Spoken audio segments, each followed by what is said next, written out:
morning, you're welcome to another beautiful day and another beautiful segment on our breakfast news. Bringing your breakfast news to you this morning is Mark Conjola Oluwatosin Esther, here at the major headlines. On our local news this morning, the U.S. government has congratulated Nigeria's economic and financial. And Anambra governor dissolves cabinet. On our political news this morning regarding the upcoming general election 2023, Kaduna APC governorship aspirants appeals for El-Rufai's support. On our business news this morning, fear of environmental disaster after pipeline explosion in Bayelsa. On our sport news this morning, British Premier wants Chelsea fans told to stop Roman Abramovich chant.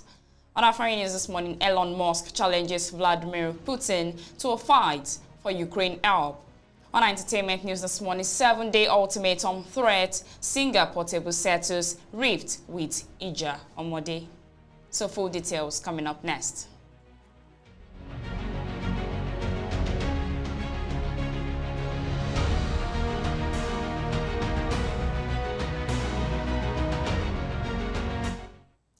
The U.S. government has congratulated Nigeria's Economic and Financial Crimes Commission (EFCC) for arresting a Nigerian man who had been on the wanted list of the U.S. Federal Bureau of Intelligence for alleged $100 million wire fraud conspiracy, money laundering, and aggravated identity theft.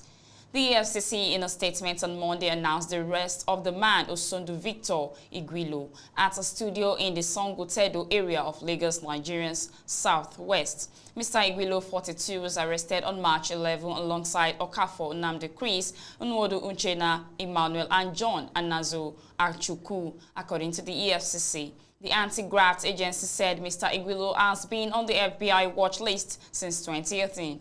Before the arrest, Igwilo and his accomplices had allegedly been involved in an advance fee scheme that involved false promises of investment funding by individuals who impersonated some United States of America, USA, bank officials in person and via the internet, the anti-corruption agency said. Investigation revealed that those who fell victims of the suspect's criminal activities were asked to make certain payments before they could receive the funding. It was also received that proceeds of the scheme were allegedly laundered through U.S. bank accounts and diverted back to the alleged perpetrators in Nigeria. Consequently, Igwilo was placed on the FBI watch list following a criminal complaint filed against him in the United States District Court, Austin, Texas, in December 2016, the statement added. 5 houses located in Choices of Lagos have been recovered from Mr. Igwilo, EFCC said. The suspect will soon be charged to court, it said. The U.S. mission in Nigeria issued a congratulatory statement to the EFCC immediately. The anti-corruption agency announced the arrest of Mr. Igwilo. With justice as a mutual priority, we congratulate at official EFCC for partnering with the FBI in arresting long-time wanted suspect Igwilo for fraud, conspiracy, money laundering, and aggravated identity theft, the U.S. mission said in a Twitter post yesterday. Anambra governor dissolves cabinet. The governor of Anambra State, Willie Obiano, has announced the dissolution of his cabinet members and the termination of all the political appointees' appointments with effect from March 16, 2022. This is to prepare for the incoming government of Professor Charles Soludo to take over on 27 March 2022. Obiano, in a notice signed by the Secretary to the Anambra State government on Monday, Professor Solu Chukwulo Bello, urged all cabinet members and aides to hand over to the most senior office in the respective ministries. Obiano is expected to hand over to the incoming governor on March 17, when his 8 years two-term tenure expires. According to him, those affected are all political appointees, secretaries to the state government, chief of staff, principal secretary, chief press secretary, and commissioners. Others are special advisors, chairmen, and members of non-statutory boards, agencies, committees, senior special assistants, and executive assistants. The statement read, "This is to notify all political appointees that the life of the present administration will end on March 16. Consequently, all appointees are informed that their appointment will terminate on the above stated date. You are therefore advised to hand over all government properties in your possession to the most senior civil servant in your office, and the office should acknowledge the receipt as appropriate." On our political news this morning regarding the upcoming general election 2023, Kaduna APC governorship aspirant appeals for El-Rufai's support.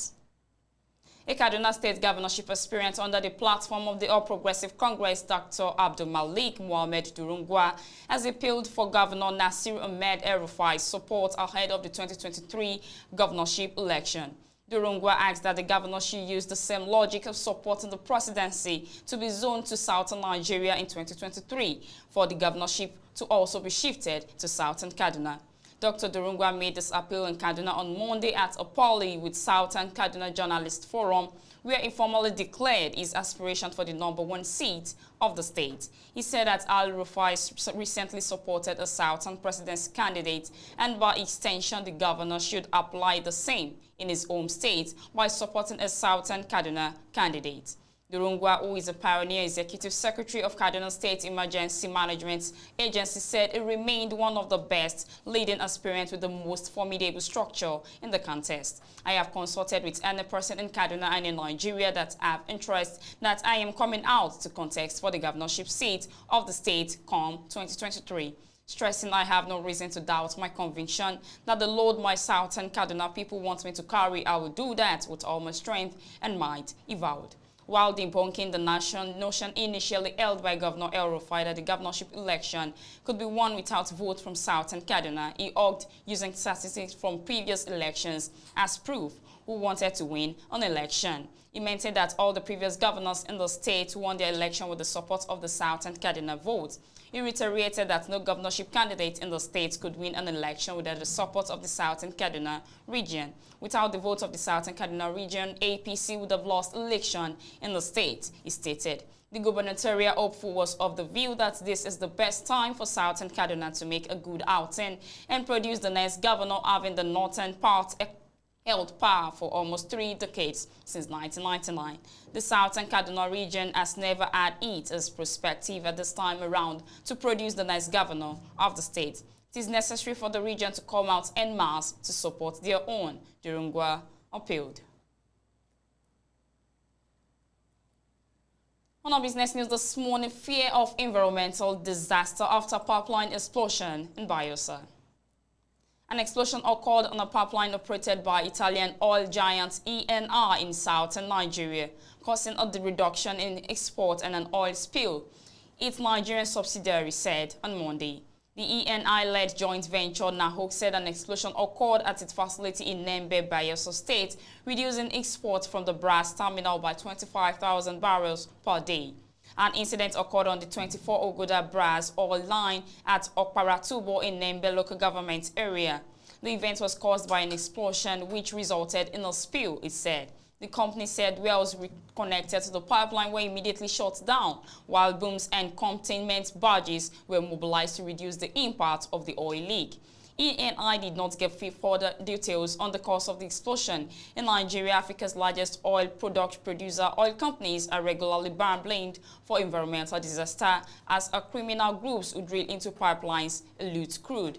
According to the company, this is the second explosion in a matter of days following an earlier incident on 28th of February at its Obama flow station that led to a 5,000 BD drop in production.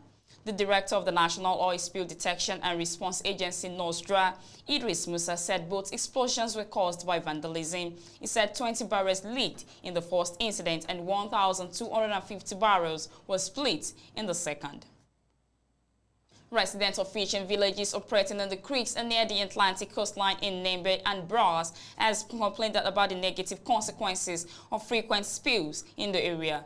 Every time there is a spill, our net and other fishing gear are soaked with crude oil. They are doomed and we can no longer use them because the smell of crude oil scares away the fish. Lamented Noel Okonomo, president of a local fishermen's union, we have written to the companies concerned to hear us and help us out, but we have not received any response. On our sport news this morning, British Premier wants Chelsea fans told to stop Roman Abramovich chant. Chelsea fans have been ordered to stop their completely inappropriate chanting of owner Roman Abramovich's name by Prime Minister Boris Johnson, according to the latter's spokesperson. Clutches of Blues supporters have continued to bellow the name of the outgoing club owner amid sanctions issued against him by the UK government in relation to the Ukraine-Russia crisis. Their actions have already come under fire in other quarters, but now a spokesperson for Johnson has further weighed in on the matter. We recognize the strength of feeling around People's Club, come an unofficial statement from Johnson's spokesperson, but that does not excuse behavior which completely inappropriate at the time. I think people can show passion and support for their club without resorting to that sort of stuff. Elsewhere, Johnson's spokesperson spoke out on the potential sale of the club, with Abramovich having looked to offload it before the sanctions hit. We are open to the sale of the club. We will consider an application for a license to allow that to happen in the right circumstances, it was added, but it is for Chelsea to determine the exact process. My understanding is potential buyers will approach the club, who will then need to apply for a further amended license to facilitate the sale. As far as I'm aware, that hasn't happened at this moment. On our foreign news this morning, Elon Musk challenges Vladimir Putin to a fight for Ukraine. Tesla CEO Elon Musk has challenged Russian President Vladimir Putin to a single combat fight for Ukraine. Talk taken to Twitter, Musk wrote in Russian, "I hereby challenge," which was later translated, which means "I hereby challenge Vladimir Putin to single combat stakes and Ukraine." We continued writing the country's name in its own language. Do you agree to this fight? Responding to a user who tweeted that Putin would easily win the fight. Musk wrote, if Putin could so easily humiliate the West, then he would accept the challenge. But he will not. Elon Musk has actively performed in the ongoing war between Ukraine and Russia, both on his Twitter and through his companies. He also provided Starlink space internet equipment to Ukraine.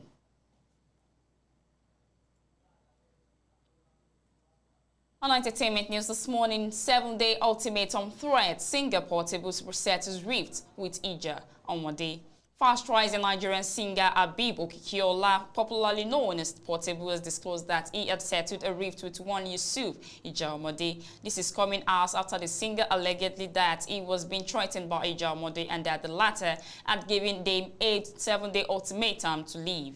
Reported that the singer explained that Ija Omode had earlier accused him of robbery and had been on his Portable trail for a long time. According to him, last December, Ija Omode Yusuf stripped me naked and accused me of stealing an iPhone and commercial tricycle, Keke Marua, and he had been threatening to kill me. In videos posted on his Instagram, he said, "You say you're powerful, but I have God. I know influential people and have Mopol. They want to kill me. They have given me 7 days. He has asked them to kill me. He went to report me to the police. He doesn't know policemen are my fans. He reported me to soldiers. Soldiers guide me." However, in a new video shared on his Instagram page, the singer said notable individuals had intervened in the crisis and that all the issues causing misunderstanding had been resolved. All case, no settlement. So that will be that on our breakfast news. We'll be right back. Stay with us.